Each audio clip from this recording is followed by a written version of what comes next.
Hello à tous, bienvenue sur Investure. Donc, recommandation d'usage, d'habitude, je t'apporte une analyse technique, mais je ne suis en aucun cas un conseiller financier. Je ne suis pas qualifié pour te conseiller d'acheter ou vendre des actions liées à ton portefeuille. Donc, là aujourd'hui, on va parler de la Société Générale, donc une bancaire. Je crois que j'ai jamais parlé vraiment de bancaire pour l'instant. Donc, tu as l'habitude, un graphique sur 30 ans, en trimestre, donc on était à peu près à 9 euros. On est monté à 90. Alors, voilà. Euh, je vais répondre à une ou trois personnes ça, qui ne comprennent pas trop. C'est que là, en gros, c'est sans compter les dividendes. Parce que si on compte les dividendes, quoi, non, en comptant les dividendes. Parce que si tu ne comptes pas les dividendes, on est monté beaucoup plus haut. Je vais te le mettre tout comme ça. Espace de travail. Voilà. Espace de travail graphique. Voilà. Si je compte. Non, ça c'est avec les dividendes. Donc si je retire, tu vois qu'on est monté jusqu'à 140 euros. Donc là en fait, ils tiennent pas en compte le dividende. Donc je sais pas qu'est-ce qui est mieux de faire. Moi j'ai fait mon analyse avec les dividendes, donc je vais laisser avec les dividendes.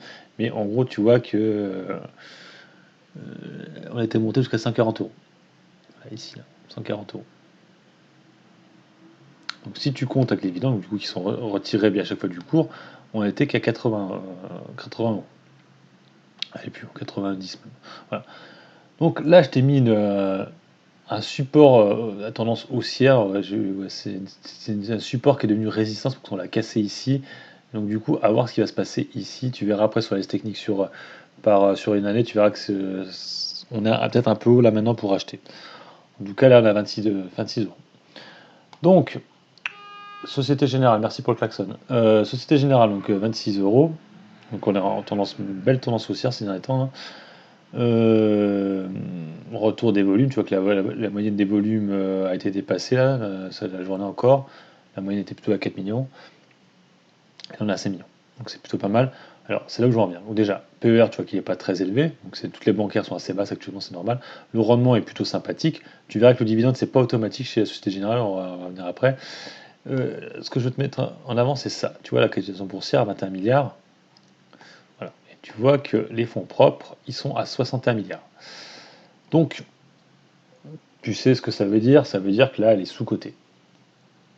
Donc, ça peut être intéressant. Tu le vois ici, le cours sur l'actif net, on est à 0,34. Donc, c'est intéressant. Bon, tu vois que le gearing, par contre, est pas top. La dette sur fonds propres, on est à 2,11. Donc, c'est une société qui est un peu endettée. Donc, à faire attention. Tu vois que la trésorerie est plutôt en négatif. Voilà. Donc, c'est pas top top. Résultat net, alors attends, parce que du coup, on va passer sur 5 ans. Voilà. Société Générale sur 5 ans. Bon, là, ce que je vais te parler, c'est vraiment pour du long terme, pas sur du court terme. Tu vois que le chiffre d'affaires a vraiment tendance baissière, hein, voilà. Le seul truc qui est plutôt intéressant, mais c'est un peu en dents de scie, c'est le résultat net qui a tendance à monter, descendre, descendre, remonter. Non, c'est vraiment de la dent de scie. Il faut savoir que le secteur bancaire, c'est des secteurs cycliques, hein, c'est un peu comme l'automobile, donc voilà, ça va monter pendant quelques temps, après ça va redescendre. Donc jouer sur les cycles en général. Là, on serait plutôt sur un cycle bas sur les bancaires actuellement.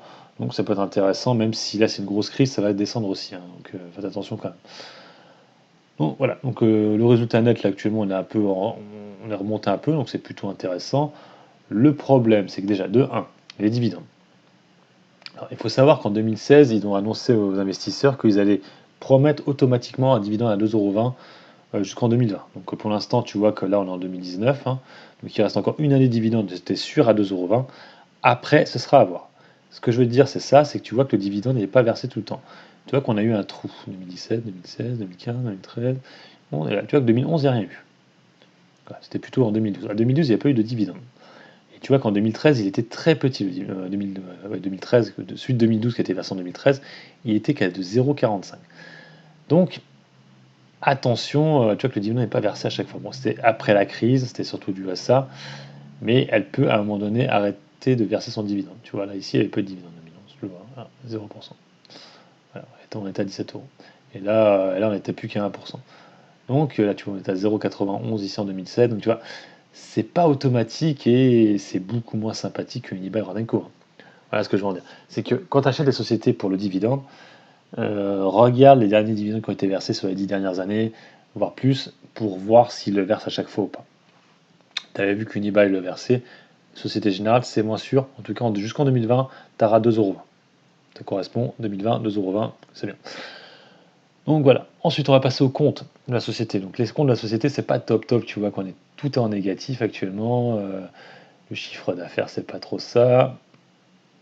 Le résultat d'exploitation, c'est en négatif. Tout est négatif. Résultat net part du groupe, négatif. Voilà, il n'y a rien de super intéressant à se mettre à la bouche. Donc là, actuellement, c'est vrai que moi, je ne serais pas à l'achat, quoi.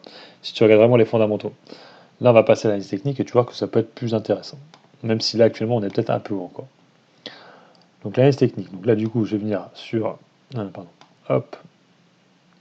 Donc, je vais te le faire sur une année. Hop. Et je vais te le mettre sur un jour. Voilà. Moi, j'avais déjà fait les tracés. Donc là, tu vois qu'on a cassé la tendance baissière. La résistance baissière, là. Oblique baissière, pardon. Donc on l'a cassé ici. Donc, ouais, la M300 est là, c'est bien. Donc, c'est toujours ce que je t'avais dit. Donc là, on va mettre plus qu'une année, on va mettre 5 ans. Voilà. Ouais, on va peut-être pas mettre 5 ans, c'est peut-être un peu trop. On va mettre plutôt 2 ans. Voilà. Voilà. Du coup, je remets en jour. Voilà. C'est pour voir la moyenne mobile sur 300 jours. Voilà. Comme pour Ibsen, quand tu vois que tu casses la moyenne mobile par le bas, vends. Ouais, si tu as déjà acheté, voilà, vends. Là, effectivement, c'était un bon moment pour rentrer dessus, étant donné qu'on avait cassé une Bollinger en étant en survente. Ouais, d'accord. Bon, là, actuellement, là, maintenant, euh, est-ce que ça vaut le coup d'acheter ou vendre? Là, pour moi, là, il faudra plutôt vendre. Si tu rentré par là ou là, ce serait le bon moment de vendre. Parce que tu vois que là, on est très proche de la moyenne mobile sur 300 jours. On va être très proche surtout de la Bollinger supérieure. Tu vois qu'on est en surachat là actuellement, donc ce serait tendu de rentrer maintenant. Ça peut se jouer, hein, ça peut jouer. Mais c'est tendu quand même. Donc moi j'essaierais de rentrer par ici à 25 une première fois pour rentrer à l'intérieur de la Bollinger.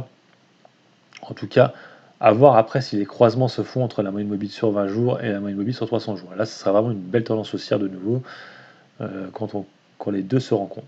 Là pour l'instant, ça fait un bout de temps qu'on les a pas retrouvés les deux, hein. La dernière fois qu'elles se rencontraient, c'était quand on était en baisse, hein. C'était l'arrivée de la baisse, quoi. Donc peut-être que là, si on les retouche, les deux se retouchent, peut-être que ça va être le redébut de la hausse. Pour l'instant, c'est pas encore vraiment net. On voit juste la MACD est vraiment en tendance haussière. Il n'y a pas de divergence, hein. Bon, par contre, on est vraiment, la RSI est vraiment en survente, en surachat, pardon, très proche de la Bollinger. Donc moi, j'achèterais par ici, 25 € par ici, si tu veux vraiment jouer la tendance haussière. Après, si t'es pas vraiment sûr, moi j'entrerais plutôt à 23 €. C'est une baisse, voilà. En tout cas, on est quasiment à des plus bas historiques là. En sachant que bon, tu as comme un dividende, pendant un an, tu auras un dividende, pendant 2 ans même, parce que celui de 2019 sera versé en 2020 et celui de 2020 sera versé en 2021. Donc normalement, tu as 2 ans de dividende à 2,20 €. Donc ça peut être intéressant. Et pour la sortie, je mettrais 40 €. 40 € qui était à peu près un 40 ou 50 €, maintenant 40 €. On passe target à 40 €, ce qui est plutôt sympathique, qui te fait quasiment du 80-90%, quoi. Donc c'est une belle plus-value si ça se fait sur 2 ans. Ta plus-value plus les dividendes à 7-8%, c'est sympathique. En tout cas, voilà pour Société Générale. Donc voilà. Les fondamentaux, c'est pas top top au niveau des comptes de résultats. Par contre, tu as vu qu'elle a été sous-cotée actuellement par rapport à ses fonds propres. Tu vois que graphiquement parlant, actuellement, on est peut-être un peu haut, donc fais attention. Vois ce qui se passe quand on va déjà proche de la MM300. Voir déjà si les MM20 passent par le haut la MM300, ça pourrait être intéressant. Donc de rentrer une première fois là, et tu vois que là les deux se touchent, de racheter une deuxième fois en tendance haussière du coup, pour après essayer d'aller toucher les 40 €, voire 45-50 €.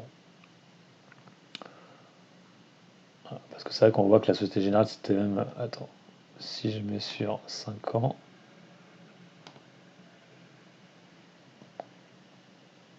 On voit qu'elle a vraiment fait du surplace. Ouais, tu vois, vraiment 40 €, ça a vraiment été ses plus hauts pendant 1, 2, 3, 4, 5, 6. Pendant quasiment un an, elle était 40 €. Elle n'a jamais cassé les avant. Donc, pour moi, c'est un bon prix, ou alors sinon sortir à 34 euros. Ici, je pense plutôt 40. Voilà pour la Société Générale. Euh, alors, c'est assez marrant. Ouais, après, il y a une divergence parce que là, on est sur 2 mois, c'est pour ça, avec la MACD. Mais non. Voilà pour la Société Générale. Donc, elle verse un bon dividende. Tu es sûr d'avoir le dividende pendant au moins 2 ans, ce qui est ça qui est vraiment intéressant. Elle est sous-cotée actuellement par rapport à ses fonds propres. Deuxième chose intéressante. Et les fonds propres, c'était ça que je te disais tout à l'heure là. Hop. Sa capitalisation boursière qui est vraiment beaucoup plus basse que ses fonds propres qui est ici. Voilà. Après, la dernière chose que je voulais parler, c'était l'Ixor. Il faut savoir, alors je sais plus où c'était, j'ai mis le truc, ouais, c'est là, l'Ixor. Il faut savoir que la Société Générale réfléchit à vendre l'Ixor. Alors, ça peut être intéressant pour une chose, c'est que c'est des produits financiers, l'Ixor, et que du coup, si ils le vendent, déjà tu vois que ça vaut pas mal, hein, 72 milliards d'actifs quand même, de fonds indiciels, et s'ils le vendent déjà, bon, ça leur fait une rentrée d'argent, et surtout, ils seront moins exposés au marché quand il y aura des grosses baisses, quoi, c'est surtout ça, quoi. Et du coup, ça peut être intéressant, voilà. Donc, je sais que ça pourrait être, il pourrait avoir Amundi, c'est vrai que c'est Crédit Agricole, qui pourrait racheter. En tout cas, voilà, ils voudraient se débarrasser de l'Ixor. Oui, ils essaient de récupérer de la thune, en fait, hein, parce que tu vois que leur cash flow, c'est pas ça. On est vraiment négatif sur leur cash flow. Donc voilà. Voilà pour la Société Générale. Bon, c'est tout ce que je pouvais te dire sur la Société Générale. Un bon dividende qui tombe pendant encore 2 ans. Donc pour moi, Société Générale moyen terme, 2-3 ans. Voilà. Et un price target à 40 euros. Voilà. Allez, donc j'arrête là pour mon analyse technique. N'hésite pas à laisser des commentaires sur ma vidéo. Tes pouces bleus, ça fait plaisir. Et abonne-toi à ma chaîne si tu aimes bien ton contenu. Voilà, allez, sur ce, bon week-end à toi. Ciao.